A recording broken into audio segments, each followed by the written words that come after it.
I mean, I got 10 out of 13, which is pretty good. Considering some of the channels that I saw. Yeah, dog. I think if you watch MMA Joey, that was a bad night for him because I think he picked Davison Figueiredo, he picked Marina Rodriguez, I think he picked Justin Gaethje, I think he also picked Jamal Hill, I think he picked Alexander Rakic, I think he picked so many, he got so many wrong. Even the MMA guru, he picked Cody Brand. He picked Cody Garbrandt. He picked Marina Rodriguez. He picked he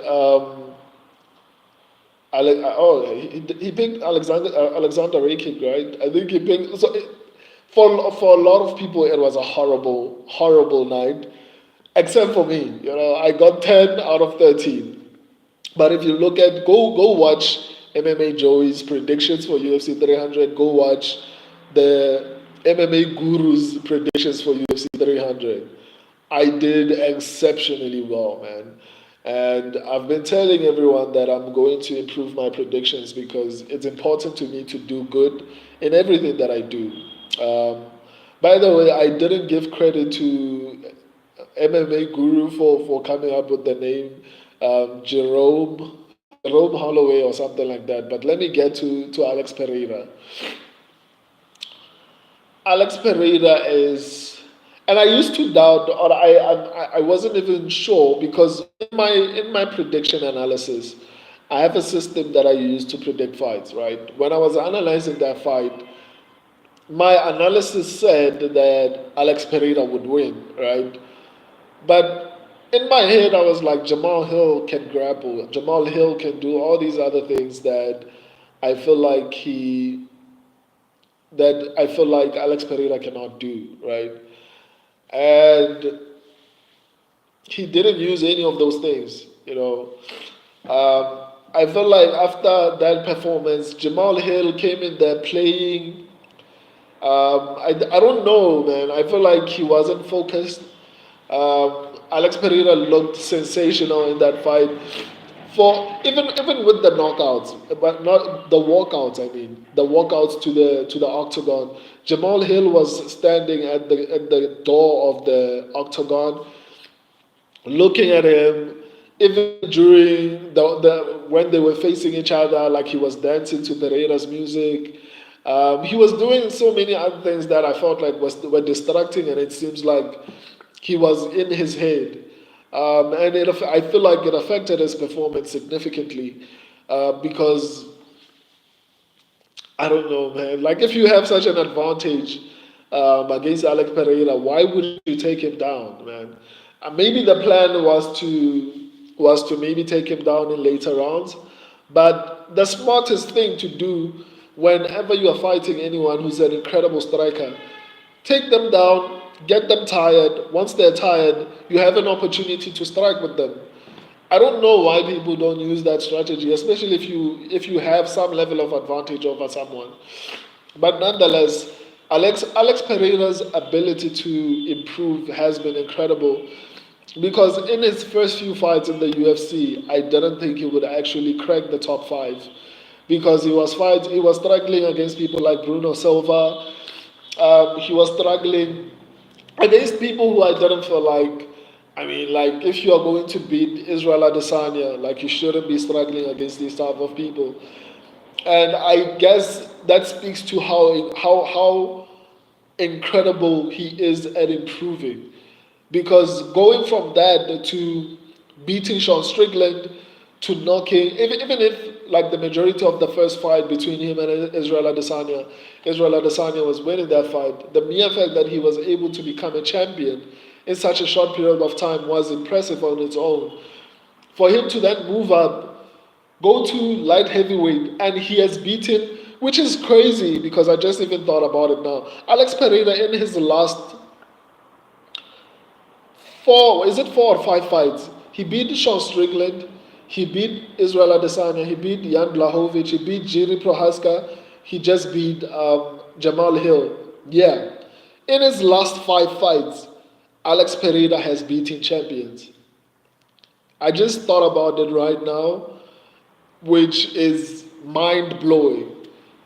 I honestly cannot believe this is possible in a space of 2 years. Is it two to 3 years? I think he's going on his third on his third year right now. So Alex Pereira beat Sean Strickland, Israel Adesanya, Jan Blachowicz, Jiri Prohaska, and Jamal Hill in his last 5 fights.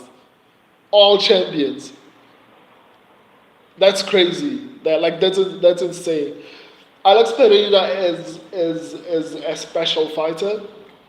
I'm not gonna sit here and act like I've always believed in Alex Pereira. I've always thought that he would be an incredible fighter.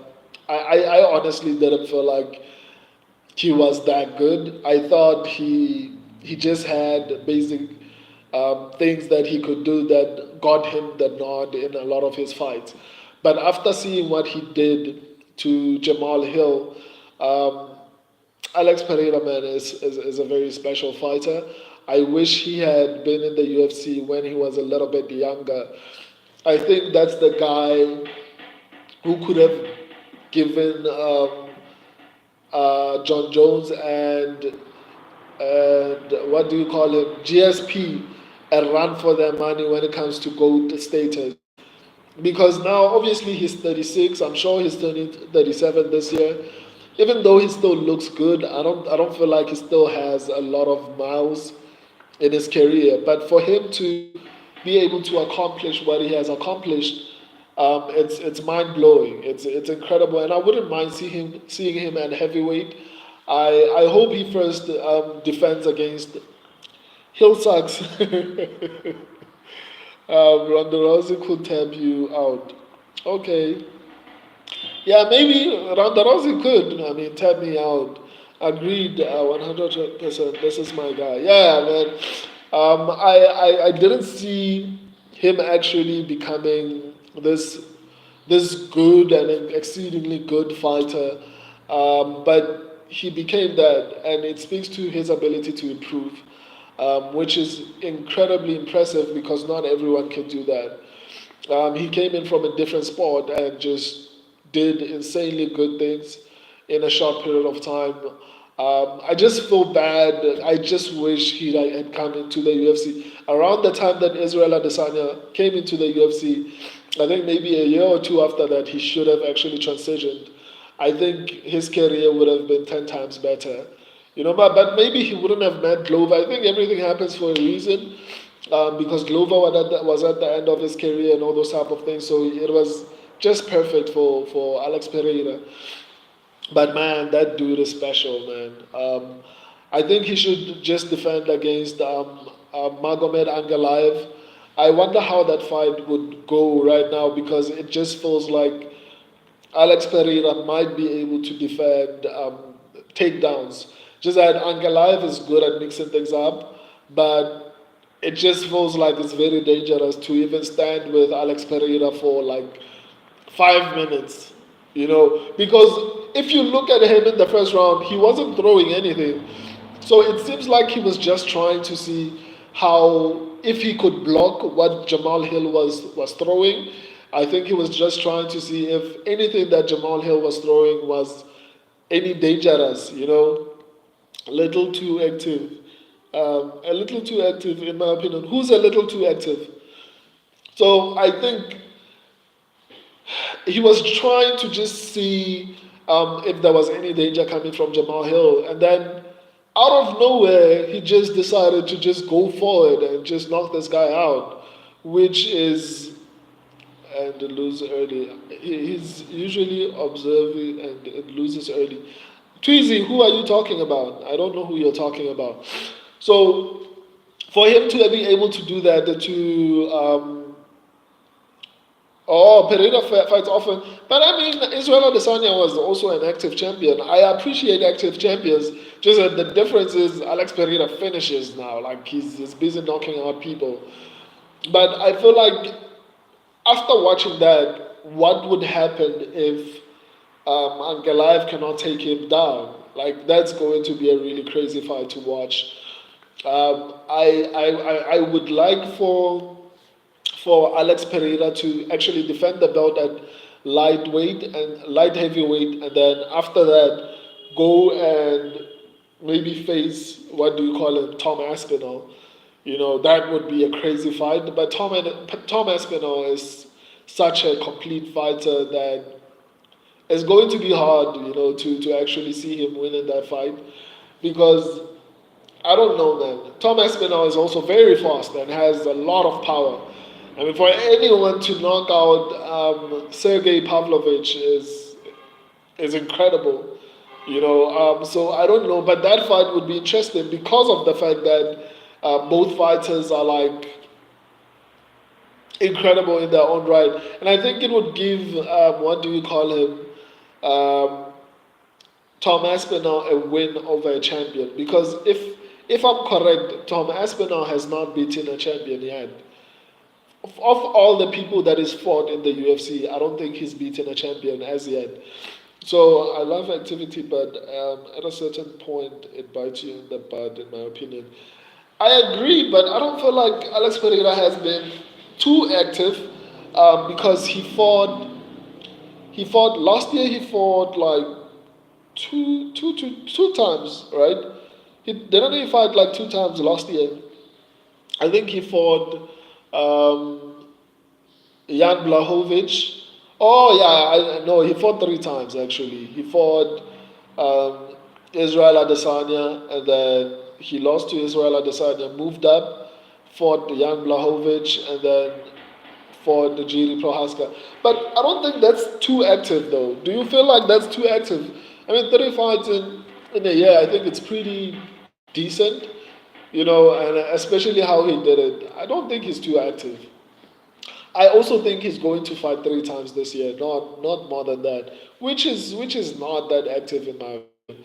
I think being too active for me is like I don't know four. I think it depends on the fighter style and how he fights, in my opinion. Okay, I can see that, but I don't think Alex Pereira is that active. Okay, he's active, but I don't think he's too active, right? But nonetheless, I think it would give an opportunity to Tom Aspinall because he doesn't have a win over a champion, which is sad and which hurts to see someone who's as good as Tom Aspinall not get the opportunity to fight a champion before he gets the belt. I mean, it might happen that John Jones comes back, beats Stipe, and then retires. Which champion is he going to beat? Because there are no longer any champions in heavyweight. So I think maybe fighting Alex Pereira should be something that they consider. Whether Tom Aspinall loses or not, at the very least, he got the opportunity to fight another champion.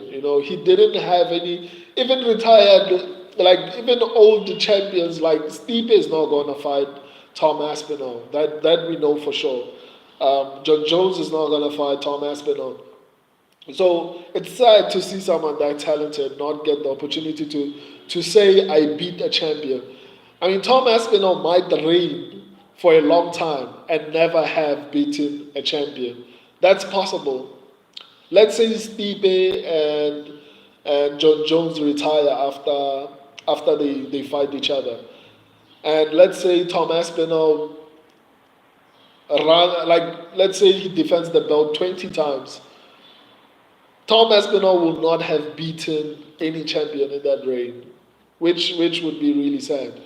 Anyway, I just went on to Tom Aspinall and stopped talking about Alex Pereira. Let me reply to Tweezy, and then maybe I'll go start a different stream.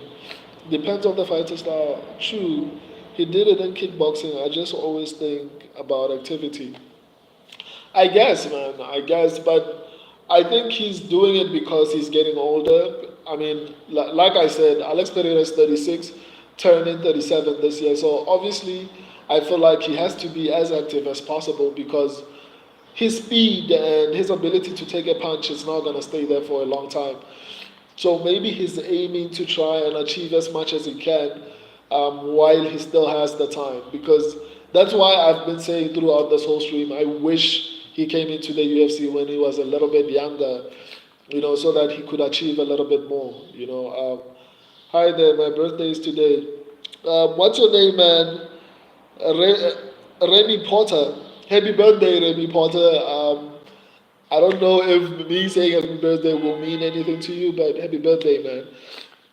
I hope you have a wonderful day. I appreciate all of you. If you're not subscribed, subscribe. I'll see you on the next stream. For now, deuces.